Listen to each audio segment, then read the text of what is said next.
আজকে রান্না করতেছি ভীষণ একটা জনপ্রিয় খাবার, ইলিশ মাছের মাথা দিয়ে ইলিশ মাছ দিয়ে শাপলা ফুলের হলো ডাঁটা চচ্চড়ি। আসসালামু আলাইকুম সবাইকে। সবাই কেমন আছেন? নিশ্চয়ই সবাই ভালো আছেন? আলহামদুলিল্লাহ, আমিও আপনাদের দোয়ায় অনেক অনেক ভালো আছি।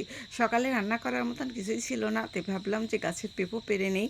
আর আমার বাবাকে ওই তো বেড়ার পিছনে পাঠিয়ে দিয়েছি। এই গাছটা পড়ন্ত গাছ হয়েছে, মাশাআল্লাহ অনেক সুন্দর হয়েছে। পেঁপোগুলো অনেক বড় বড়ই হয়েছে, মানে দেখেন কত বড় বড় হয়েছে পেঁপো। আর একটা পেঁপো পেরে নিয়ে আইছি, আর মানে বাবাকে বললাম, বাবা পারতে পারলো না। আমার বাবা মুরব্বী, আর বেড়ার পিছনে অনেক ময়লা টয়লা।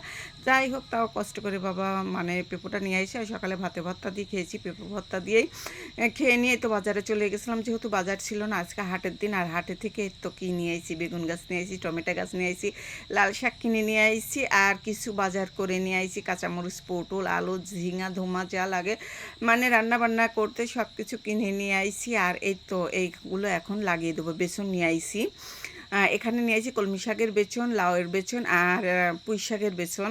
আমি মানে বীজ নিয়ে আইছি, বেসনও বলি আবার বীজও বলি। ওগুলো ভিজে ধুয়ে এসে তো বাড়িতে আসলাম, কারণ একা মানুষ হয়ে দুদিকে সামলানো যে এত কষ্ট হচ্ছে। এদিকে রান্না বান্না, ওদিকে বাড়ির কাজ, আবার এদিকে মিস্ত্রিদের সাথে একটু সময় দিতে হচ্ছে। এরা যে এত ফাঁকি দেয়, যতক্ষণ বসে থাকবো ততক্ষণ কাজ করবে, তারপর আর ফাঁকি দিবে। তারপরে তো শাপলা ফুল কিন্তু আমি তুলে নিয়ে আসিনি, আমার অনেক দিন ধরে খেতে ইচ্ছা করছিল, ভীষণ একটা পছন্দের খাবার। অনেক আগে খেয়েছি, ছোটো থাকতে খেয়েছি, তারপরে আর খাওয়া হয়নি। আর আমার মামাতো ভাই তুলে নিয়ে যাচ্ছে, আর ওখান থেকে আমি কিছু নিয়ে নিলাম শাপলা ফুল। আর দেখেন কি তরতাজা, এই মাত্র তুলে নিয়ে আসলো বিল থেকে। আর ওগুলো আমি কেটে ধুয়ে এই তো রেডি হয়ে চলে আসছি রান্নাঘরে। আর মুক্ত আকাশে রান্না করতেছি, খোলামেলা জায়গায়, চালও নেই। আর এই তো মাটির চুলাতে রান্না করবো। বেশ কয়েকদিন বৃষ্টি হওয়ার কারণে কিন্তু মাটির চুলাটা ভিজেছিল, আর এ তো আমি আজ লেপে দিয়েছি। লেপে ভিজা চুলাতেই রান্না করতেছে, এত কষ্ট হয়েছে, মানে জাল জ্বলতে চাইনি, মানে ভিজা ভিজা চুলা। যাই হোক, তারপরেও কিন্তু কষ্ট করে জালটা জ্বলিয়ে ধরা নিয়ে এই তো মানে রান্না তুলে দিচ্ছি। প্রথমেই কিন্তু এই যে আমি ইলিশ মাছটাই মানে রান্না করতেছি, এই যে ময় মশলা কষিয়ে নিয়ে মাছটাও কষিয়ে নিচ্ছি।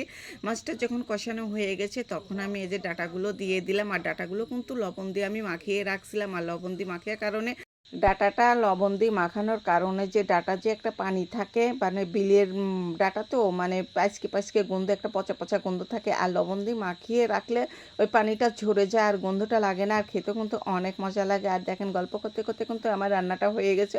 মাশাআল্লাহ, রান্নাটা যে এত মজা লাগছে সে কবে খেয়েছি মনে নেই, আজ নতুন করে খেলাম, মনে হচ্ছে যে মুখে লেগে আছে।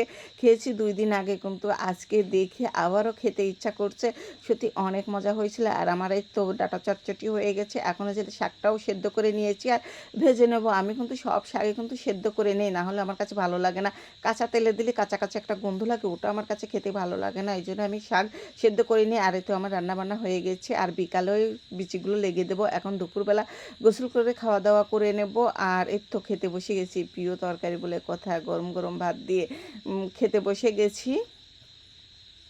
সবাই ভালো থাকবেন, সুস্থ থাকবেন, আমাদের জন্য অনেক অনেক দোয়া করবেন। আপনাদের জন্য অনেক অনেক দোয়া ও ভালোবাসা রইল। আজ এই পর্যন্ত, টাটা।